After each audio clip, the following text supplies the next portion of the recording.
Hi, and welcome to Bernard's Book Club, and the book that we've been looking at is McMindfulness by Ron Purser. And this is a provocative, strident and forceful critique of mindfulness, whose ideas I'm going to set out here in 5 sections, which, following a first section setting out the book's context, I'll follow with 3 interwoven layers of critique that Purser makes of mindfulness. A technocratic one, looking at the credibility and coherence of the claims made by mindfulness. A Buddhist one, which presents mindfulness as a kind of gutted and stunted parody of Buddhism. And a Marxist one that considers mindfulness as both a commodified and commodifying product of capitalism, as well as a form of neoliberal power for the manufacture of consent to capitalist realities. And finally, I'll finish off with a very brief evaluation of Purser's thesis. So, kicking off then with section 1 and the context for Purser's argument. And here we have to begin, I think, with the extraordinary success of mindfulness, and particularly its standard bearer, mindfulness-based stress reduction, or from now on, MBSR, which from its beginnings in 1979 has morphed into a multi-layered $4 billion industry of a seemingly infinite and expanding range of mindful experiences and competencies, including mindful therapy, mindful eating, mindful leadership, mindful finance, and even mindful dog owners, each of which are component parts of a mindful world of conferences, courses, magazines, documentary films, apps, bells, cushions, bracelets, and beauty products with which we can learn how to be mindful when doing our taxes at the gym and on the subway. Endorsed by celebrities and embraced by cool Californian companies, it's made its way into Wall Street, Silicon Valley, law firms, government agencies, the military, and the World Economic Forum. All of which amounts to a stunning success, which Purser tells us comes on the back of skillful marketing, charismatic leadership, genuine social need, and big promises, whereby mindfulness offers the science of happiness and claims the revolutionary power to save our culture and transform the whole world. Indeed, for the founder of mindfulness and a key player in Purser's story, Jon Kabat-Zinn, mindfulness may actually be the only promise for our species and planet to make it through the next 200 years. And it's against this dramatic expansion and spectacular claims that Purser builds his 3-pronged critique. And turning to the first of these and moving to part 2, we have what I've called Purser's technocratic critique. And here he basically gives us 3 arguments about the quality and the coherence of mindfulness as a practice, arguing that it's inconsistent and contradictory, that its science is flawed, and that its outcomes do not match its claims. So beginning with the first of these, that mindfulness is inconsistent and contradictory, he tells us that one minute it's a science, the next, it's presented as the essence of Buddhism and a placeholder for the entire Dharma. And it has flip-flopped between these 2 incompatible presentations from its beginnings in 1979. And while this code switching is clever marketing, he claims it makes for a really deep contradiction that runs throughout the mindfulness movement. Indeed, for Purser, this is a kind of foundational hypocrisy that he equates to what he calls epistemic violence. Secondly, its science is flawed, and this is particularly important because science is fundamental to the claims, the branding, and the overall credibility of mindfulness. It's what makes mindfulness palatable to Western culture, which ain't gonna listen to bald people in funny robes. And it's also only the authority of science that can offer a sufficient replacement to Buddhism as a new and alternative force at the heart of mindfulness. And this is probably why nearly all mindfulness practitioners insist that it's backed by the hard and exciting findings of neuroscience, repeatedly and vividly brought to life in the bright primary colours of fMRI scans. And yet, after an avalanche of studies seeking to prove that mindfulness works, Purser, here echoing the arguments of Rupert Sheldrake, who was the focus of my last film, here Purser argues that almost all of these are riven with methodological weaknesses, including lack of replication, experimenter bias, the absence of a robust theoretical framing, overstated conclusions, poor quality and wide variation between studies, dubious survey-based methods of self-reporting, and multiple definitions of what constitutes mindfulness. But in reality, he goes on to argue, the science of mindfulness is rudimentary and in its infancy, and there are many studies, he says, that present brain changes due to meditation as trivial, or that meditation is only moderately effective in treating a variety of conditions. Indeed, the widespread belief that mindfulness is scientific has less to do with its outcomes, he says, and is much more to do with the combined effect of exaggerated claims, hypnotic fMRI scans, hype, and its sheer momentum as the new and universal panacea for the world's problems. And thirdly, as the points just made testify, the outcomes of mindfulness do not match its claims. And this is perhaps inevitable, as it's frequently packaged as profound and sold as a radical critique of what Kabat-Zinn calls full catastrophe living, to which, of course, mindfulness is presented as the cure-all universal solution, speaking as if it has extracted the highest Buddhist insights, combined them with cutting-edge science, and is now radically transforming the world one mindful person at a time. So that's the technocratic critique, that it's inconsistent and contradictory, that its science is flawed, and that its outcomes do not match its claims. And now turning to the Buddhist critique, and here Purser offers two arguments: that mindfulness is dishonest and disingenuous about its claims to be Buddhist, and secondly, and much more importantly, that it is actually contrary to Buddhist principles. So speaking to the first of these, Purser tells us that mindfulness is dishonest, partly because its speakers indulge in what one author calls code switching. That is to say, and as already mentioned, it switches between secular and spiritual speech. Thus, speaking to secularists, Jon Kabat-Zinn has declared that mindfulness has nothing to do with Buddhism, it has to do with freedom. But to its spiritual audience, he claims to have recontextualized the Dharma so that it now embodies the essence of Buddhism, transmitting its Dharma in a secular and universal language. But for Purser, not only is this strategic switching cynical and disrespectful, when it does choose to identify as Buddhist, what it actually offers is a secular crypto-Buddhism, stripped of ethical content, turned into an instrument of self-interest and used as a marketing hook for exoticness, branding prestige and cultural cachet.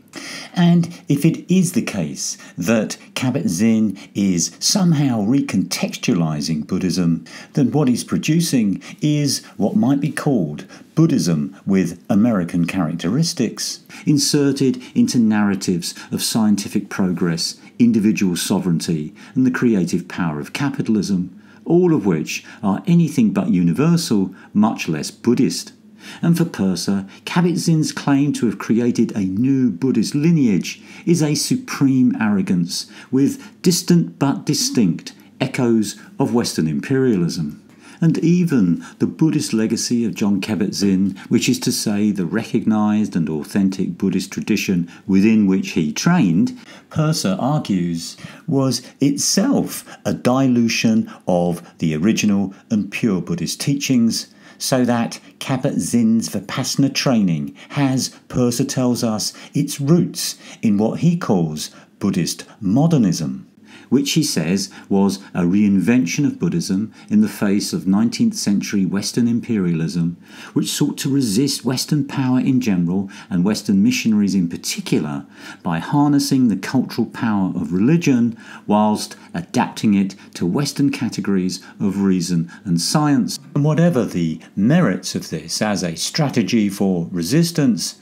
had the effect of diminishing the original Buddhist content, downplaying the wider importance of Buddhist doctrine, and expelling some of its more difficult concentration practices, so that mindfulness fits into a much longer story of the thinning out and the secularizing of Buddhism, which, by removing its ethical foundations, has, in mindfulness, created a moral vacuum, and which is increasingly at odds with the fundamentals of Buddhist teaching as set out in its original form, which is to say that it's at odds with the Eightfold Noble Path and therefore contrary to Buddhist principles, where ethics and ethical development are absolutely central, and the cultivation of right mindfulness is only one part of a very deep and broad discipline, along with right understanding, right intention, right speech, right action, right livelihood, and right effort, and where present moment awareness is to be viewed as a mental object like any other, and not to be fetishized or mistaken for our true nature. And if mindfulness is the culmination of this hollowing out process, whereby Buddhism is stripped of its ethical centre, perhaps the best illustration of this is the way that mindfulness has been embraced by the military, creating what Purser calls mindful warriors. And this too has been made possible through Kabat-Zinn's MBSR, now reworked as mindfulness-based mind fitness, and used to optimise warrior performance by developing sustained attention response skills, speed accuracy compensation, emotional self-regulation, and expeditious resiliency, and which, like Japanese Zen during the Second World War, has transformed a spiritual commitment to non-violence and non-harming into a resource for violence, militarism, and imperialism. So that's the second line of critique, that mindfulness is a dishonest violation of core Buddhist precepts. And now turning to the third and part 4, we have his Marxist critique. And of the three, I think it's Marxism which is front and centre of this book. And I say Marxist because although Purser makes no reference to Marx, Marxism is the only intellectual framework that presents capitalism as a structure of power whose logic is to the inexorable commodification of all of life. And although Purser doesn't say so, his language, concepts and argument are pure Marxist. So much so that to me, this is a book more about capitalism, as seen through a Marxist lens, than it is about Buddhism. And here he offers two main arguments. That firstly, mindfulness is a commodified and commodifying product of capitalism, and secondly, it's a form of neoliberal power. As a commodity, mindfulness looks to multiple markets and buyers. To the mass market, it replicates the McDonald's template for success as a mass product, efficient, standardized, calculable, quantified, measurable, predictable, and controlled. To corporations, it holds out the promise of mindful elites and mentally fit employees, efficient, focused, productive, able to manage their emotions, happy, and above all, able to cope with stress. To individuals, it offers a strategy of achievement, self-optimization, and personal gain. More importantly, for Purser, it is also a potent form of power for the manufacturing of consent, mystifying capitalist hierarchies and shoring up class power by collapsing all to the present moment and thereby banishing the social and political realms of life as the home of collective action,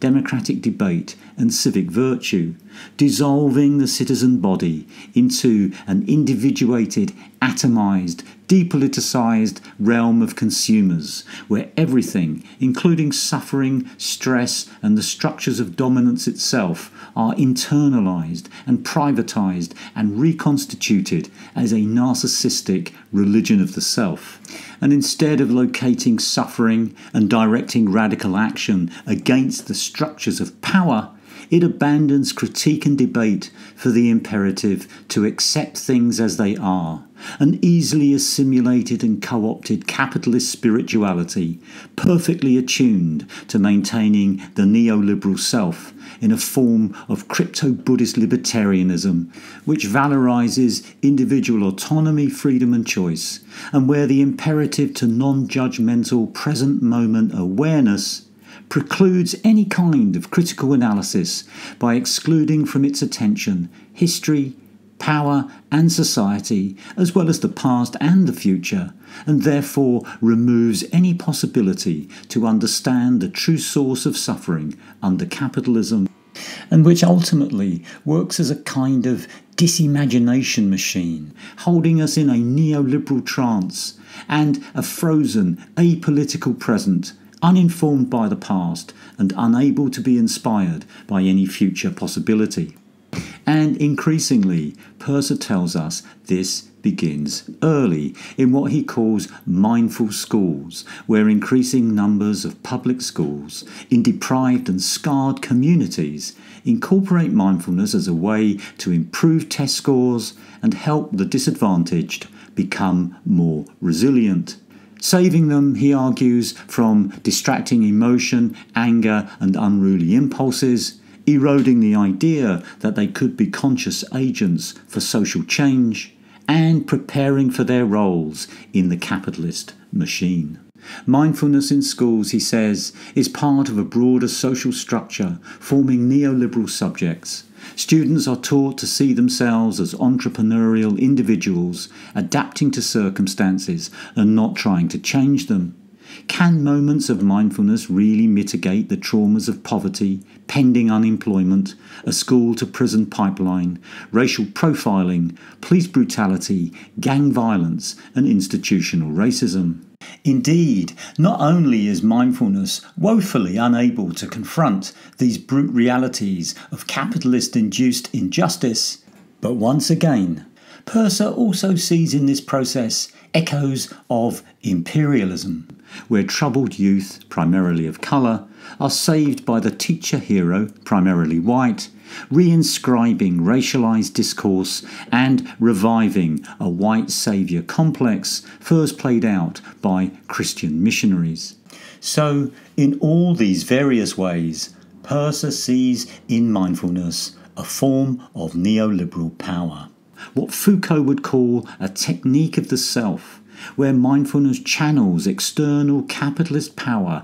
into people's psyche, creating compliant and self-regulating identities which bind people's inner lives to capitalism and corporate success, and where the individual seeking mastery and self-reliance acts upon themselves to comply with an image of who they should be.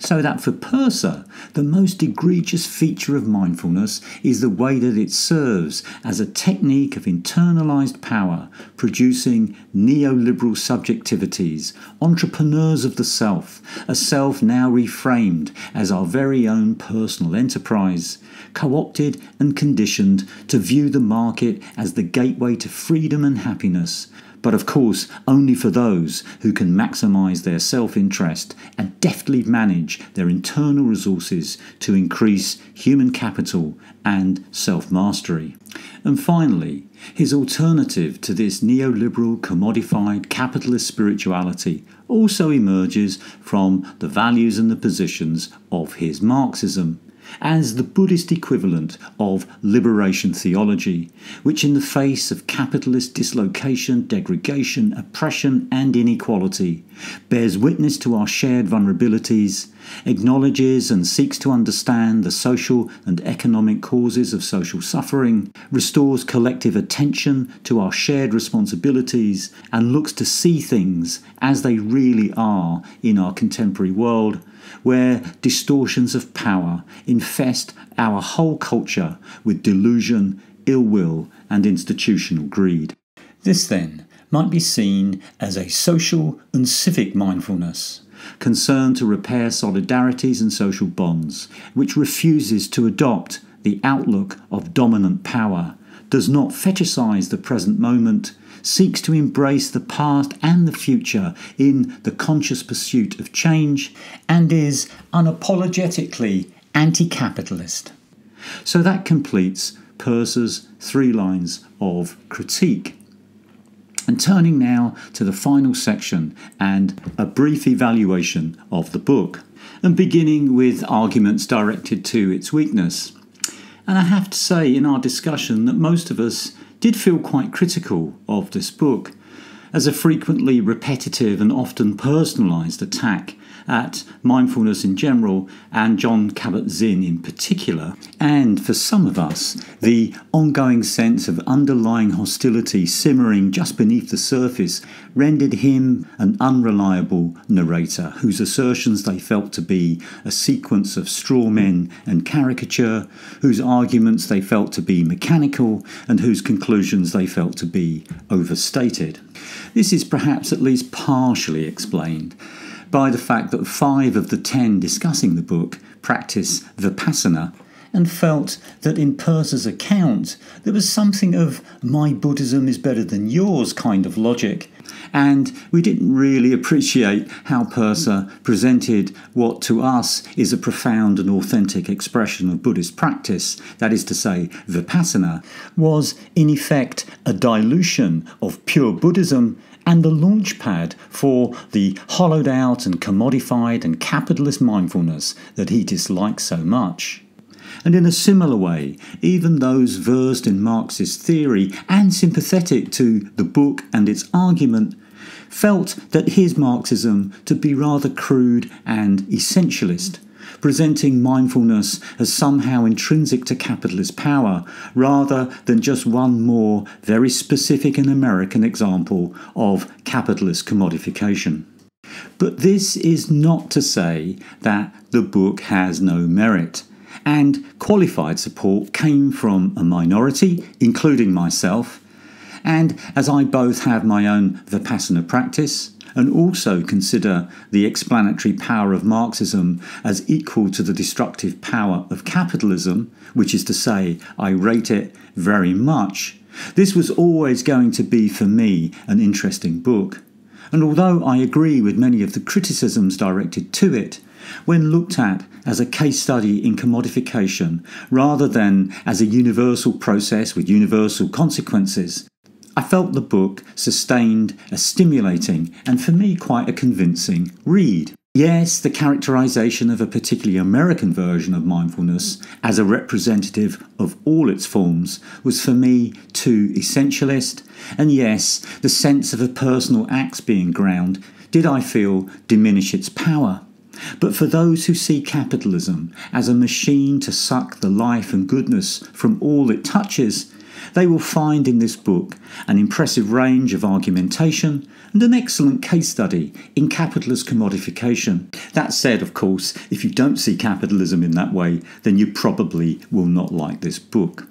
So this then is McMindfulness, a passionate, flawed, but for me, valuable reminder of the power of capitalist commodification, where, to quote Marx, all that is solid melts into air and all that is holy is profaned.